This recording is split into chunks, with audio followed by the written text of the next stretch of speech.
Search is everywhere. The question is, are you showing up? This is Search as a Channel.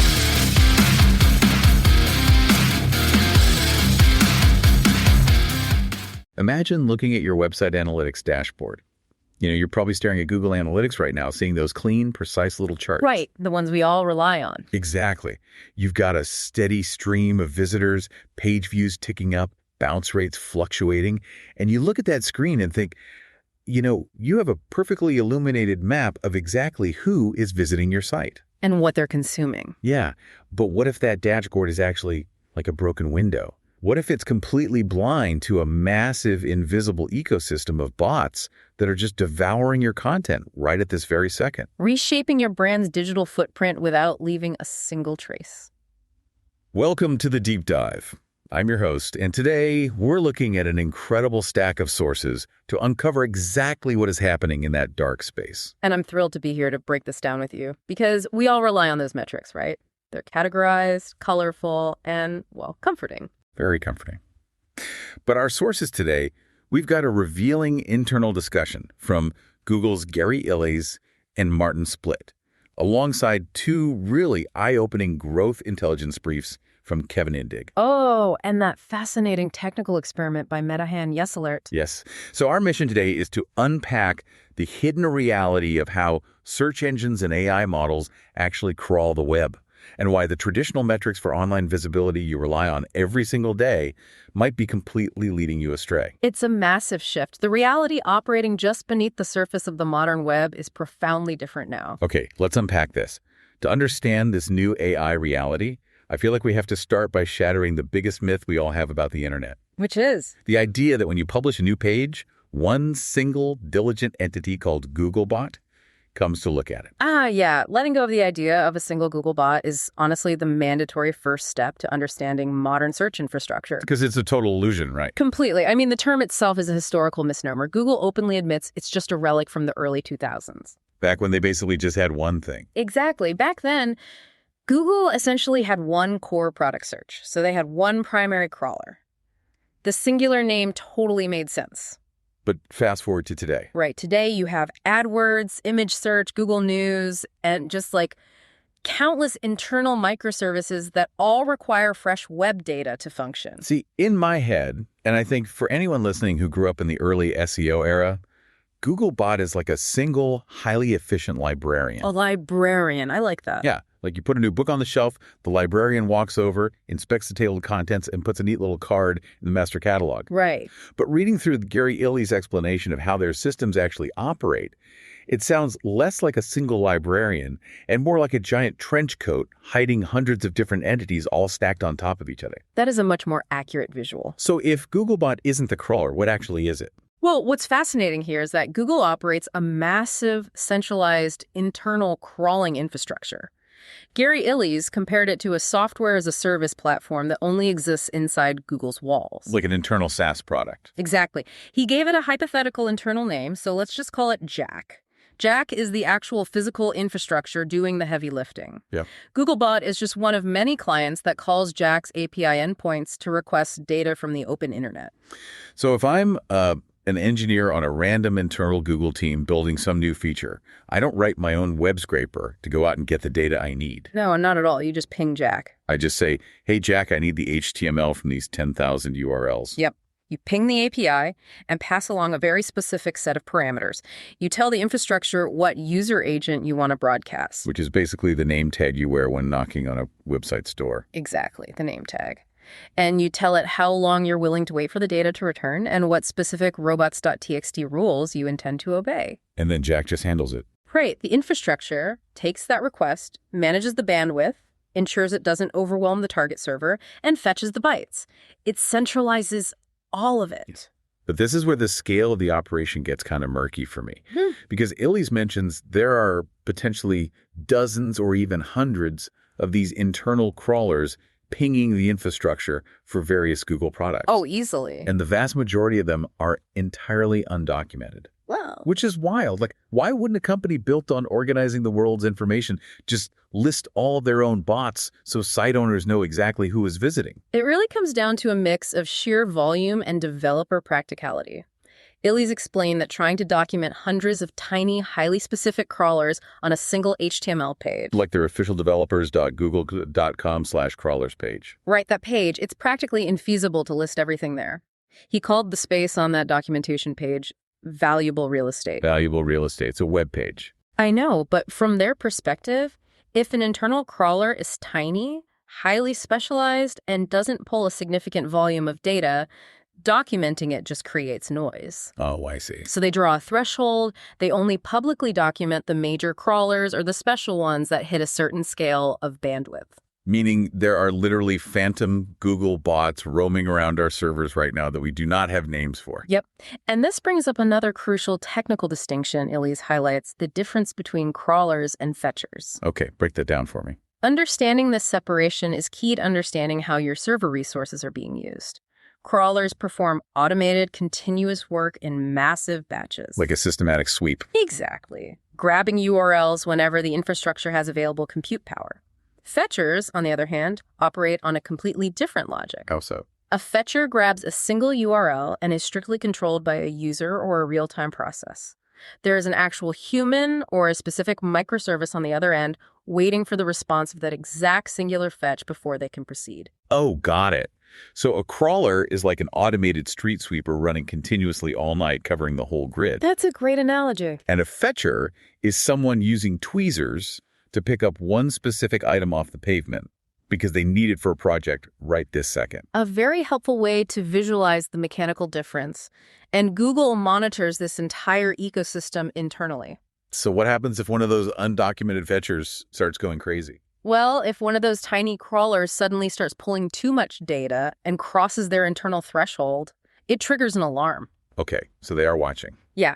Illy's or his team will track down the responsible engineers, audit what the tool is doing, ensure it isn't malfunctioning, and then make a judgment call on whether it now requires public documentation. Okay, but if Google is already deploying hundreds of these phantom entities just to keep up with traditional search features, it sets a wild precedent. It really does. I mean, it forces you to wonder what happens when a completely different architecture like a massive, large language model needs to ingest the web. Oh, that changes everything. How does an insatiable force like generative AI change the mechanics of crawling? Well, we transition from a complex, somewhat regulated environment into total volatility. The scale of data consumption it changes by orders of magnitude. Here's where it gets really interesting. Let's look at Medahan Yeselir's experiment, which Kevin Indig highlights in his brief. Such a brilliant test. It really is. So Medahan wanted to see exactly how these AI bots behave in the wild without any of the usual SEO noise. Right. So he built a 60,000-page website called stateglobe.com. He generated the entire architecture and all the content using an AI model, specifically GPT 4.1 Nano. And the cost was unbelievable. Under $10. The total cost to build this massive site was under $10. And the content was purely statistics, very data-heavy, structured information. Choosing statistical data was a brilliant variable for this experiment. Why is that? Because high-density, structured, factual data is exactly the type of foundational information that large language models require to refine their internal weights and improve their reasoning capabilities. It's like superfood for them. Exactly. It is prime nutritional material for an AI. But here is the variable that matters most for you listening right now. This site was a complete ghost. A total ghost town. 0 backlinks. 0 social media shares. Medahan intentionally did not submit an XML sitemap to Google Search Console. Nothing. An island completely isolated in the middle of the digital ocean. So he hits publish, sets up his tracking, and waits. Within the first 12 hours, our old friend Googlebot, the crawler, the entire marketing industry obsesses over made a grand total of 11 requests. 11. Just 11 hits on a 60,000-page site. Which is completely standard behavior for a legacy search engine encountering a brand new domain with 0 established authority. Because it has no incoming links to signal importance. Right. Traditional search engines are historically cautious. They want to keep their index clean and avoid wasting resources on potential spam. But in that exact same 12-hour window, OpenAI's GPTBot found the site. And it didn't make 11 requests. No, it didn't. It made over 29,000 requests. Unbelievable. That is a 470 times difference in appetite. It was hitting this completely unknown, unlinked site at a rate of roughly 1 request per second. It's a staggering disparity.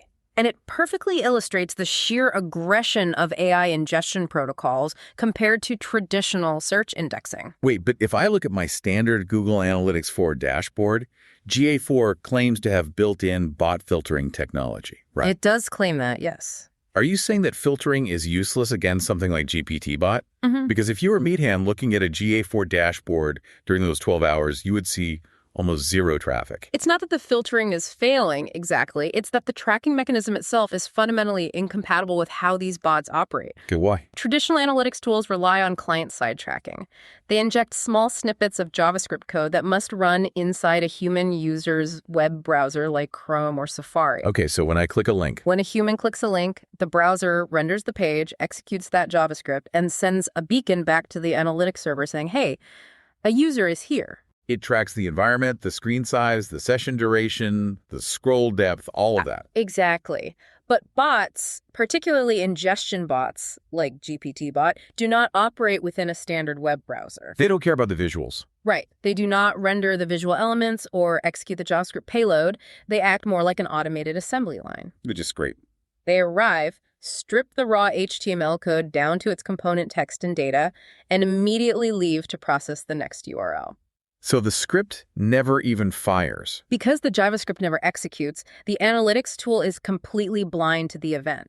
The hit is never registered on the client side to begin with, so there is nothing for GA4 to even filter out. Wow.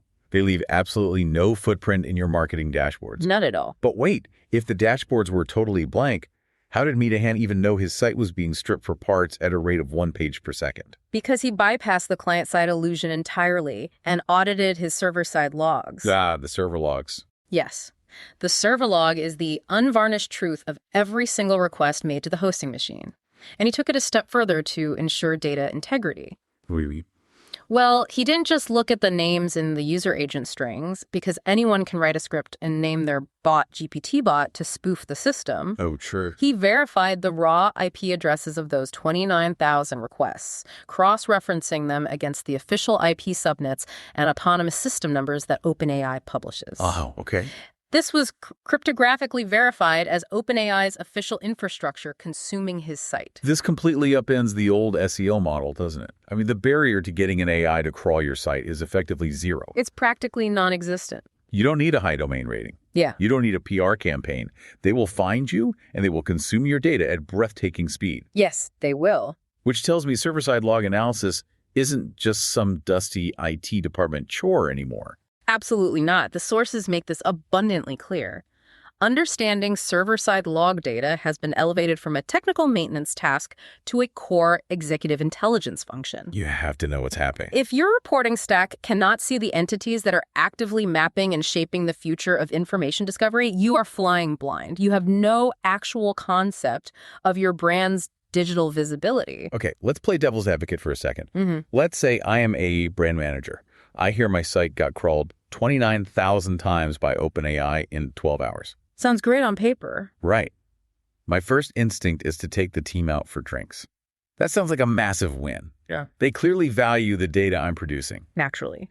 Doesn't this massive appetite naturally translate into my brand, showing up when a user types a prompt into ChatGPT? If we connect this to the bigger picture, the answer is a definitive no. No. No. And this represents the single most dangerous trap for content creators and marketers operating today. I think of it like this, and tell me if this analogy works. Imagine you write a brilliant, groundbreaking textbook on economics. Okay. Someone comes along, takes your book, reads it cover to cover, memorizes every single data point, and uses your proprietary research to go get their PhD. Which is the ingestion phase. Exactly, ingestion. Yeah. But when they finally publish their own highly acclaimed dissertation, they never actually quote you. Oh, that's painful. They never mention your name or link back to your original work. They simply pass your foundational knowledge off as their own inherent understanding of the world. That is a failure of citation. Right. And that is a highly accurate translation of the mechanics at play here. What you just described is the ingestion gap. The ingestion gap. A massive spike in crawl volume from an agent like GPTBot is not evidence of AI visibility or brand reach. It simply means OpenAI is harvesting your raw materials to refine the internal weights and parameters of their overarching model. And Medahan's data proves this, right? The data from his experiment illustrates this gap with stark numbers. Let's look at the actual breakdown of those bots. Over a slightly longer tracking period, the GPTBot user agent, which is the specific crawler used strictly for underlying model training, hit the site 78,000 times. Massive volume. But the ChatGPT user agent, which is the specialized bot that goes out to retrieve live information to cite in a real-time chat window for a human user, only crawled the site 642 times. 78,000 requests for silent training versus 642 requests for live credited retrieval. That is wild. That ratio is the ingestion gap visualized. For chief marketing officers and brand strategists, this dynamic is a looming crisis. Because you're getting nothing in return. Exactly. Brands are eagerly giving away their most high-value proprietary data like a highly structured statistical database, which is prime real estate for an AI, and capturing zero measurable business return. No referral traffic generated. No brand demand created. None. You are just providing the raw fuel for someone else's machine entirely for free. You're subsidizing the intelligence of the AI ecosystem. While your analytics dashboard shows zero traffic. And the AI is absorbing your insights without ever needing to route the end user back to your domain. So you're basically invisible. In the era of AI-driven search, absence from the synthesized answer is the new equivalent of ranking on page 2 of Google. If your data is only being ingested for training and never actively retrieved for a live query, you effectively do not exist to the consumer. Man, so what does this all mean for you listening right now? We've dismantled the myth of the single Google bot. We've uncovered this invisible, highly aggressive ecosystem of AI bots tearing through server logs undetected. Right. And we've established that being eaten by an AI is wildly different from being recommended by one. Crucial difference. So how do you actually reorganize your strategy, both defense and offense, based on this intelligence? Well, the sources outline a very deliberate playbook for adapting to this architecture. It requires a fundamental shift in where you source your truth. What's the first step? The first step is to audit your logs, not your analytics. You must decouple your understanding of bot interest from client-side tools like GA4. So you need the IT team involved. Yes. You need your engineering team to set up server-side log analysis, whether that's through an ELK stack, Splunk, or another log management tool so you can see the raw requests. You need that visibility. You have to separate the silent training crawlers from the live retrieval agents. Because if you don't know exactly who is knocking on the server door, you cannot make strategic decisions about what to hand them, which leads directly to the second step from the briefs drawing the line. You must architect a defense. This is where your robots.txt file evolves from a basic technical checklist into a critical strategic weapon. Okay, how so? You have the power to explicitly block GPTBot. You can dictate to the ecosystem, no, you may not systematically swallow my proprietary research to train your foundational model for free. But you don't block everything, right? No, crucially, within that exact same file, you can explicitly allow the ChatGPT user agent.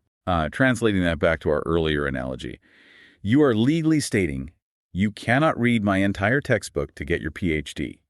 But if a human asks you a highly specific question about my field of expertise, you are fully authorized to pull my book off the shelf, open it up, and quote me directly to the user. Perfect translation. You protect the intellectual property from mass ingestion while remaining fully eligible for live conversational citations. But that requires knowing the difference between the bots. Exactly. Implementing this requires a highly nuanced understanding of which specific user agents perform which specific functions across different AI companies. And the third step in the playbook is about redefining our metrics for success. Right. We must move beyond the vanity metrics of the previous decade. A massive spike in AI bot requests hitting your server is not a key performance indicator. It doesn't pay the bills. It is not proof of influenced revenue. You have to reframe your entire team's measurement framework. So what should we be asking in strategy meetings? The questions should revolve around, Are our digital assets inherently machine readable? Is our entity clarity strong? Are we actually driving citation share within AI answers rather than just raw traffic? Entity clarity, it's a term that gets thrown around a lot right now. Yeah. What does building entity clarity actually look like in practice for a brand listening to this? It can't just be stuffing keywords on a page anymore. Right. It is the exact opposite of keyword stuffing.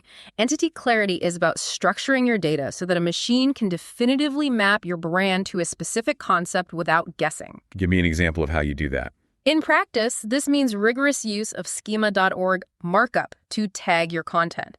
It means using crystal clear semantic HTML architecture. Making it foolproof for the machine. Yes. It means ensuring that your brand is mentioned in authoritative, high-context backlink environments, not just spammy directories. You are building a mathematical map of relationships that proves to the AI definitively that your brand is the authoritative source on a given topic. So we are transitioning completely away from an era where the entire objective was simply making yourself easy to crawl. Yes. We used to just put out the digital welcome mat and hope the single Google bot showed up eventually. And now that posture is obsolete. This new architecture demands a completely different posture. It's about making yourself easy to trust, making your data structurally easy to retrieve when it actually matters, and making your brand impossible to ignore when the AI formulates its final answer for the user. Search is no longer functioning merely as a directory or a traffic source. No, it's not. It has become an active intermediary layer between your brand and the customer. The AI model is the ultimate gatekeeper. Wow. If you only optimize your site for mass ingestion, you resign yourself to being the invisible fuel. If you optimize for structural retrieval and authoritative citation, you retain your position as the destination. Let's bring all of these threads together. We started with the realization that your standard analytics dashboard is a broken window, fundamentally blinding you to the reality of machine traffic. A tough pill to swallow. We discovered that Google's crawling infrastructure is not a single bot, but a massive, complex, internal SaaS product fielding request from hundreds of undocumented entities. Right, old Jack. We examined Maithan Yeselrud's experiment, proving that AI ingestion bots are aggressively tearing through the web at scales hundreds of times larger than traditional search engines. Entirely undetected by JavaScript tracking. And most importantly, we unpacked the ingestion gap. The dangerous reality that an AI can consume all your proprietary data to train its models without ever actually citing your brand to a human user. The critical difference between letting an AI eat your data and forcing it to speak your name. It really forces a complete paradigm shift in how we measure, manage, and protect digital visibility. It does, but there is one final unmentioned implication in all of this data that we really need to consider. What's that? Well, we've established that right now, in this exact moment, these AI models are in an absolute feeding frenzy. Right, grabbing everything they can. They're aggressively scraping every piece of high-quality data they can find to train their foundational parameters. But if we follow this trajectory to its logical conclusion, what happens when the models feel they know enough? Wait, you mean if they stop needing new data? If the aggressive training phase eventually yields diminishing returns, and these massive ingestion crawlers are significantly dialed back or retired entirely, the architecture of the web changes fundamentally. Oh, wow. We face the chilling prospect of the internet becoming a closed loop. Like lockdown. A digital environment where no new sites, no emerging voices, and no innovative brands can ever break in and gain algorithmic authority simply because the gatekeeping AI has decided its training is complete and has permanently stopped looking for anything new. Just frozen. We could be looking at a web frozen forever in the amber of an AI's final training data cutoff. That is definitely something to think about the next time you look at those clean little charts on your dashboard. Remember, you might just be looking through a broken window. Go check your server logs. Thank you for joining us on this deep dive. We will catch you next time. Thanks for listening. And don't forget to subscribe.